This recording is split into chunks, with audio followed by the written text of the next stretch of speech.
ये वर्ड आ गया था एबिलिटी, योग्यता, टैलेंट मतलब योग्य, स्किल कौशल, कैपेबिलिटी योग्यता। इसमें डैम जो वर्ड है उसका मतलब कार्य लागत होगा, तो फिर इसमें आ गया डैम।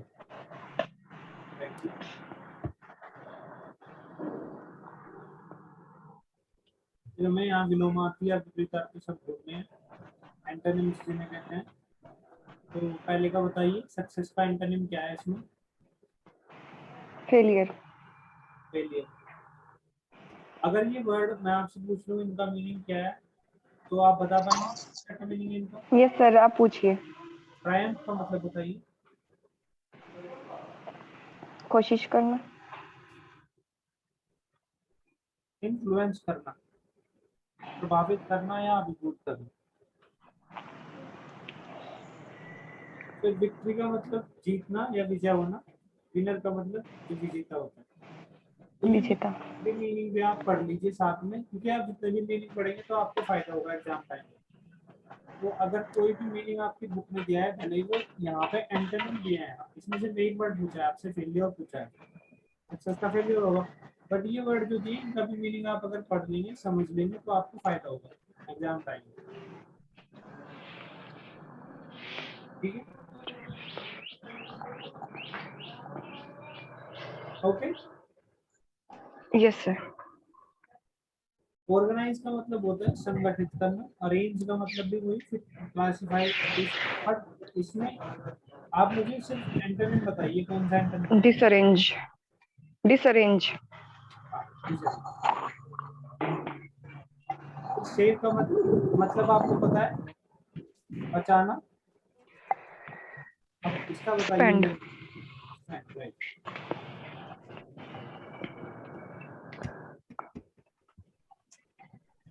अप्लाई करना। रिमूव। अभी पर्टेन का मतलब बताइए। पर्टेन।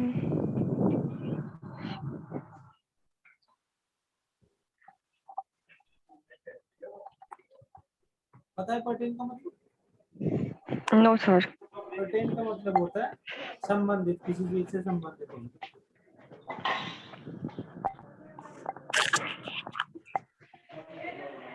फिर अगला आ गया, अभी जो डिफरेंट वर्ड्स हैं वो मैं आपको बता दूं, थोड़े डिफिकल्ट से वर्ड्स। कंप्लीट का मतलब पूरा होना, पार्शियल का मतलब आधा अधूरा या आंशिक। फिर इसका बताइए मेरे को क्या होगा, एंटोनिम क्या होगा?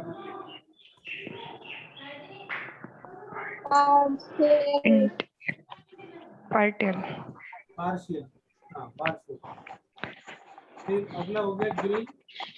गेन मतलब लाभ होना या कुछ, हाँ लाभ होना एक तरीके से, सीधा मीनिंग तो लाभ होना ही है, या कुछ बढ़ना या कुछ ग्रो करना। तो गेन, और फिर इसमें एंटोनिम क्या है इसका? ग्रो हो गया, इंक्रीज, डिक्रीज। डिक्रीज। हो गया डिटर्मिनेशन। डिटर्मिनेशन का मतलब मैं आपको बता देता हूँ। डिटर्मिनेशन का मतलब होता है दृढ़ निश्चय। अब अगर डिटर्मिनेशन का मतलब दृढ़ निश्चय, वीकनेस। हाँ वीकनेस। वीकनेस होगा। अब इसमें से मेरे को फोर्टिट्यूड का मतलब बताइए। फोर्टिट्यूड का मतलब होता है धैर्य रखना।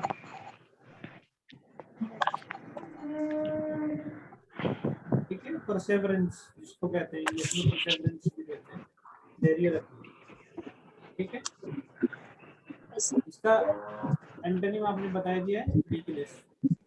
एक्सपीरियंस का मतलब अनुभव, फिर इसका बताइए कौन सा होगा एंटोनिम।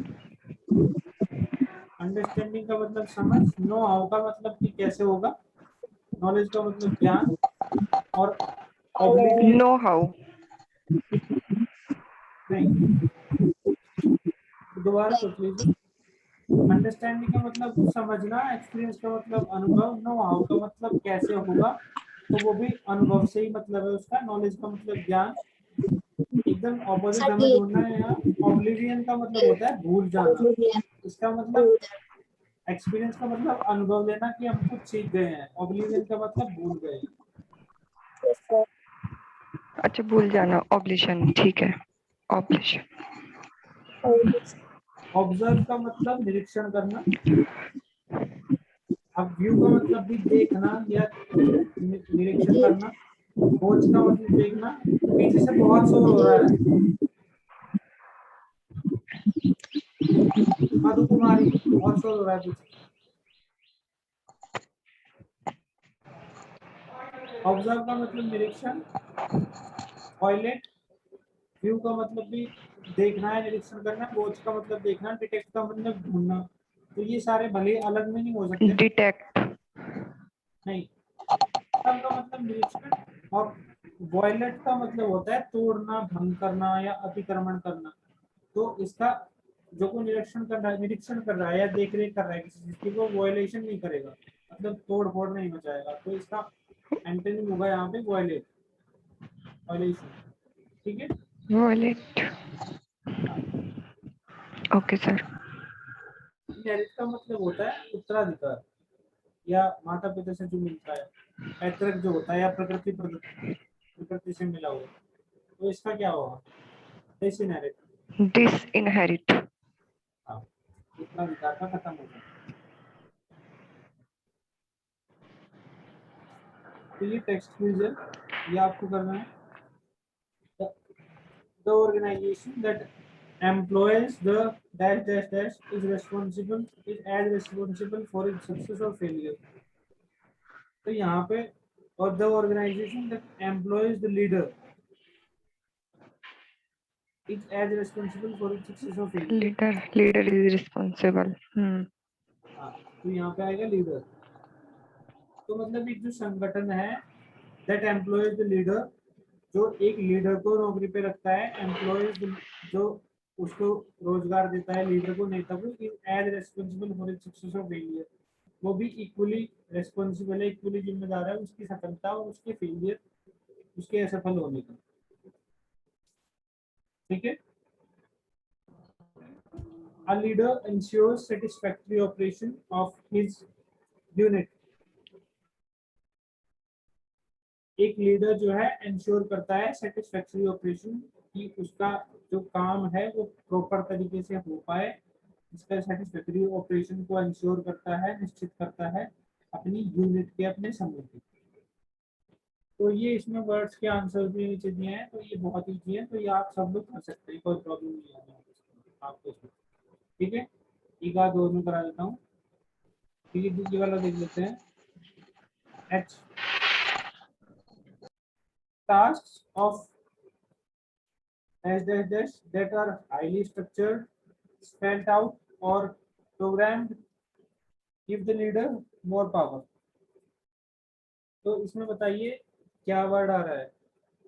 तो इसका मतलब है कि ऐसे काम, टास्क ऑफ असाइनमेंट, जो कार्य दिया गया है, दैट आर हाईली स्ट्रक्चर्ड, जो बहुत सही तरीके से स्ट्रक्चर किए गए हैं, बहुत सही तरीके से बनाए गए हैं, स्पेल्ड आउट, जो स्पष्ट हैं, एंड और प्रोग्राम, जो बहुत अच्छे तरीके से प्रोग्राम किए गए हैं, give the leader more power, वो नेता को बहुत ज्यादा शक्ति देते हैं। टास्क ऑफ असाइनमेंट होते हैं, वो नेता को बहुत ज्यादा, अगर वो हाईली स्ट्रक्चर्ड है, स्पेल्ड आउट है, मतलब स्पष्ट है, प्रोग्राम प्रॉपरली प्रोग्राम किए गए हैं, तो give the leader more power, वो नेता को बहुत ज्यादा शक्ति देते हैं। ठीक है। The leader who is trained or experienced has greater control. एक नेता जो ट्रेंड हो, प्रशिक्षित हो एंड और एक्सपीरियंस्ड और अनुभव वाला हो, हैज ग्रेटर कंट्रोल। उसका ग्रेटर कंट्रोल, उसका कंट्रोल जो है वो ज्यादा होता है इन कंपैरिजन विद अनट्रेन्ड और अनएक्सपीरियंस्ड लीडर। जो अनट्रेन्ड होगा और इनएक्सपीरियंस्ड होगा कोई लीडर, उससे उसके कंपैरिजन में उसका जो कंट्रोल है अपनी यूनिट पे वो ग्रेटर होता है। तो यहाँ पे आएगा कंट्रोल। ये ट्रू और फॉल्स स्टेटमेंट बताने हैं आपको।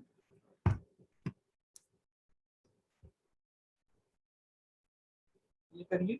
The organisation that employs the leader is not at all responsible for its success or failure। तो जो एक संगठन है जो लीडर को एम्प्लॉय करता है, ये फॉल्स है। बिल्कुल, जो लीडर को एम्प्लॉय करता है वो उसकी सक्सेस और फेलियर के लिए रेस्पॉन्सिबल नहीं होता है, ये कह रहा है। बट द थिंग इज वो रेस्पॉन्सिबल होता है, संगठन रेस्पॉन्सिबल होता है। तो ये स्टेटमेंट जो है फॉल्स होगी। Prevention is better than cure. रोकथाम जो है वो इलाज से बेहतर है। ये एक लोकोक्ति प्रोवर्ब हमने अभी पढ़ी थी, जिसका मतलब है कि कुछ बुरा होने से पहले अगर उसको समझ लिया जाए, उसकी अंडरस्टैंडिंग हो जाए हमें, तो एंटिसिपेशन हमें उसका हो जाए, तो फिर वो सही चीज होती है, फायदे की रहती है। तो ये स्टेटमेंट ट्रू है या फॉल्स है? ये तो ट्रू स्टेटमेंट। तो ऐसे ही सारे हैं, वो आपको देख लेने हैं। One who works more earns less. एक जो ज्यादा काम करता है कम कमाता है। ये एच जो स्टेटमेंट है। अब बताइए मेरे को, क्या ऐसा है कि जो ज्यादा काम करता है वो कम कमाता है? No, false. False statement. A leader is a man through whom orders flow from above to below। हाँ बिल्कुल सही बात है। एक नेता जो होता है वो ऐसा आदमी होता है जिसके थ्रू जो ऑर्डर्स होते हैं, आदेश होते हैं, ऊपर से नीचे की तरफ प्रोवाइड होते हैं to his subordinates and his colleagues. तो ये सही स्टेटमेंट है। ट्रू। तो ये आप सारे स्टेटमेंट्स पढ़ लीजिए, ठीक है। Okay sir. यहाँ पे आपको सेंटेंस रेक्टिफाई करने हैं, इनमें कुछ एरर्स दिए गए। तो the organisation that dismisses the leader. तो ये डिसमिसेस नहीं है, एम्प्लॉयज है यहाँ पे, मतलब जो उसको नौकरी पे रखता है, डिसमिस नहीं करता वो उसको, ठीक है। Is as responsible for its success of failure in general as a leader himself. तो यहाँ पे जो गलत वर्ड दिया गया है वो डिसमिसेस दिया गया है। डिसमिसेस की जगह होगा employs. Employ. It is his duty to anticipate possible failures and take destructive action। नहीं, ये उसका कर्तव्य है कि वो पॉसिबल फेलियर्स को एंटिसिपेट करे, पूर्वानुमान लगाए कि संभावित जो है फेलियर्स क्या हो सकते हैं, असफलताएं क्या हो सकती हैं, उसका पूर्ण पूर्वानुमान लगाए। ये किसकी ड्यूटी है? नेता की ड्यूटी है। And take destructive decision. Leader. विनाशकारी जो एक्शन है वो लेने होते हैं उसको नहीं, ये गलत है। यहाँ पे उसको प्रिवेंटिव एक्शंस लेने होते हैं, जो बचावकारी कार्य करे जा सकते हैं, उसके लिए कोई फेलियर आने वाला है उससे बचने के लिए, ना कि विनाशकारी। ये डिस्ट्रक्टिव एक्शन की जगह आएगा प्रिवेंटिव एक्शन। यहाँ पे डिस्ट्रक्टिव एक्शन की जगह आएगा preventive action. The leaders work is less important. ये गलत है, लेस इम्पोर्टेंट नहीं होगा। लीडर का काम जो है बहुत इंपॉर्टेंट होता है। लेस की जगह आएगा मोर। चौथा हो गया, he is the man through whom orders flow from below to man above। ये गलत है। इसमें आएगा कि वो ऐसा आदमी है, नेता, जिसकी तरफ से जो ऑर्डर्स हैं, आदेश हैं, प्रोवाइड होते हैं ऊपर से नीचे की तरफ, ना कि नीचे से ऊपर की तरफ। तो इसमें देखते हैं नीचे से ऊपर की तरफ प्रोवाइड होते हैं, नहीं, वो हायरार्की में सबसे ऊपर है लीडर। तो लीड कर रहा है ग्रुप को, तो वो सबसे ऊपर बैठा है, तो वहां से ऊपर की तरफ से नीचे की तरफ सबऑर्डिनेट्स पे या कलीग्स पे ऑर्डर्स आएंगे। तो flow from above to below. तो यहाँ पे आएगा above to the man below. या अबव यहाँ आएगा, हम यहाँ अबव की जगह बिलो आएगा, ठीक है। leadership quality need not be disinherited but can be acquired by anyone who take pains to overlook other. तो ये जो नीड नॉट टू बी डिसइनहेरिटेड, मतलब ये एक गलत स्टेटमेंट है, यहाँ पे आएगा inherited.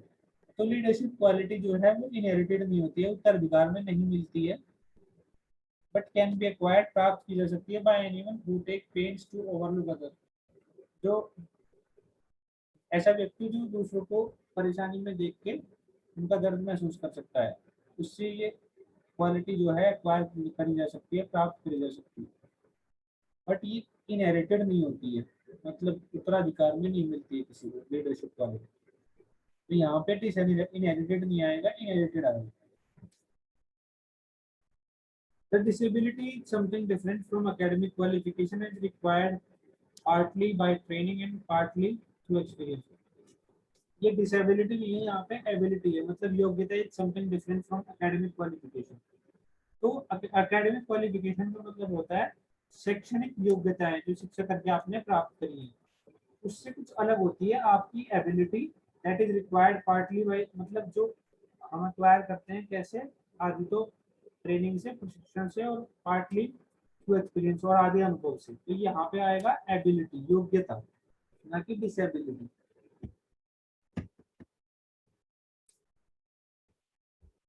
Technical qualification and a thorough knowledge of the work on hand is no doubt a basic aspiration of a leader. तो जो 7th वाला सेंटेंस है, बेसिक एस्पिरेशन, तो एस्पिरेशन नहीं होता है, ये बेसिक रिक्वायरमेंट होती है, जरूरत होती है। Basic no doubt a basic requirement of a leader, तो एक मूलभूत आवश्यकता होती है एक लीडर की, टेक्निकल क्वालिफिकेशन और थरो नॉलेज, पूरा ज्ञान of the work on hand is, मतलब जो काम उसने हाथ में लिया है उसकी पूरी टेक्निकल नॉलेज, तकनीकी ज्ञान और थरो नॉलेज, तकनीकी योग्यता और ज्ञान, वो उस लीडर की बेसिक रिक्वायरमेंट होती है, बेसिक नीड्स होती है, बेसिक जरूरत होती है, ना कि aspirations. Always ask a man to do something that you can't do yourself. ये गलत स्टेटमेंट है, ये ऑलवेज आस्क की जगह, मतलब हमेशा एक दूसरे इंसान को वो काम करने के लिए पूछो जो तुम नहीं कर सकते।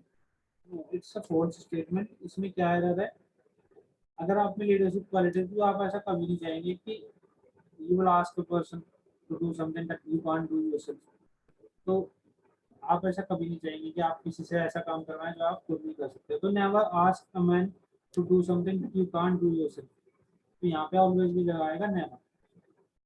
Apart from the knowledge of work and ability to guide his group, the leader should realize that he loses power and influence only when he works what he earns. तो इसका मतलब है कि apart from the knowledge of work, मतलब जो work की जो knowledge है, वो उसको काम का जो ज्ञान है, उसके अलावा and ability to guide his group, और अपने ग्रुप को, अपने समूह को निर्देश देने की एक क्षमता, इसके अलावा the leader should realise, leader को पहचान करनी चाहिए that he loses power, no he loses power and influence only when he works what he earns. मतलब जब वह काम, जब जो वह कमाता है उसके लिए वह अगर काम करता है, तो काम करके अगर वो कोई चीज कमा रहा है, तो वो पावर को लूज कर रहा है या पावर को गेन कर रहा है। तो यहाँ पे आएगा gain power, gains power, he gains power and influence. वह पावर, ताकत और इन्फ्लुएंस, प्रभाव को प्राप्त करता है जब वह जो कमाता है उसके लिए काम कर रहा होता है, काम करके कुछ कमा रहा है। तो ही गेन्स पावर एंड इन्फ्लुएंस, तो यहाँ पे लूज की जगह आ जाए गेन, ये एरर है इसमें। We measure the effectiveness of an orchestra conductor by how well his orchestra plays, not by the sadness of his musician or his disability as a specialist in music. तो यहाँ पे कई mistakes है इसमें। तो we measure the effectiveness, तो हम क्या मेजर करते हैं, किसका अनुमान लगाते हैं, किसको नापते हैं, उसकी इफेक्टिवनेस को नापते हैं, योग्यता को कितना इफेक्टिव है वो, ऑफ एन ऑर्केस्ट्रा कंडक्टर, और ऑर्केस्ट्रा को चलाने वाला, by how will his orchestra plays, कि उसका ऑर्केस्ट्रा कैसे चल रहा है। ऑर्केस्ट्रा एक म्यूजिक इंस्ट्रूमेंट है, तो ये वो कैसे काम कर रहा है ऑर्केस्ट्रा कंडक्टर का, हम उसकी इफेक्टिवनेस का इससे पता करेंगे कि ऑर्केस्ट्रा उसका कैसे काम कर रहा है। Not by the sadness of his musician, उसके म्यूजिशियन क्या सैड म्यूजिक बजा रहे हैं उससे नहीं पता करते, ठीक है। तो ये गलत स्टेटमेंट दिया है यहाँ पे। तो not by the happiness of his musician, sadness की जगह आएगा हैप्पीनेस, इनइफेक्टिवनेस की जगह आएगा इफेक्टिवनेस, और हिज एबिलिटी, और उसकी योग्यता as a specialist in music, एक स्पेशलिस्ट म्यूजिक में एक स्पेशलिस्ट होने की उसकी योग्यता से भी हम इसको नहीं पता करते हैं, ना उनके खुश होने से म्यूजिशियंस के, उसके जो ऑर्केस्ट्रा में म्यूजिशियन है उसके खुश होने से भी इसकी इफेक्टिवनेस का पता नहीं चलता है, ऑर्केस्ट्रा कंडक्टर की इफेक्टिवनेस। तो किससे पता चलता है कि ऑर्केस्ट्रा कैसे प्ले कर रहा है, कैसे काम कर रहा है। तो यहाँ पे जो डिसेबिलिटी है उसकी जगह आएगा एबिलिटी, सैडनेस की जगह हैप्पीनेस, और इनइफेक्टिवनेस की जगह आएगा effectiveness. I hope you got all the points clear. अगर किसी को कुछ समझ में नहीं आया होगा तो मेरे को बता सकते हैं, या आपकी यूनिट खत्म हो गई।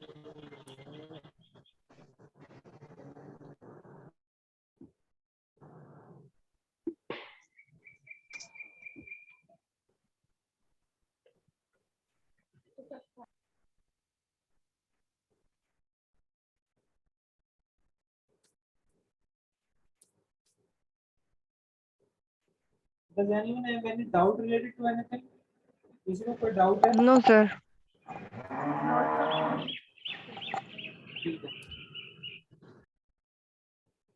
तो आज क्लास यहीं पे खत्म करते हैं। और हाँ, मैं एक हिंदी की पीडीएफ शेयर करूंगा। हिंदी में अगर कुछ पढ़ाना हो तो मेरे को बता दीजिए, नहीं तो मैं उसकी पीडीएफ शेयर कर दूंगा। ओके सर, पीडीएफ शेयर कर देना। तो हिंदी वाला नेक्स्ट चैप्टर है भारत में प्रौद्योगिकी के विकास का इतिहास, जो basically the history of the development of technology in India, history of the development of technology in India. तो वो वाला चैप्टर है 7th चैप्टर, भारत में प्रौद्योगिकी विकास का इतिहास। उसकी पीडीएफ में अभी ग्रुप में शेयर कर दूंगा, और ये वाली भी। एंड मैं इसको अपलोड करने वाला हूँ यूट्यूब पे, तो वहाँ पे भी आप उसके लिंक डिस्क्रिप्शन लिंक में रहती है दोनों पीडीएफ, वहाँ से भी आप डाउनलोड कर सकते हैं। और it's better if you guys download it from the WhatsApp section, वहाँ पे डाउनलोडेबल है वो, तो उससे कोई दिक्कत नहीं आएगी। ठीक है, thank you everyone for joining the class. I will see you in the next one. Bye. Thank you sir. Good evening sir. Good evening. Good evening, sir. Good evening, sir.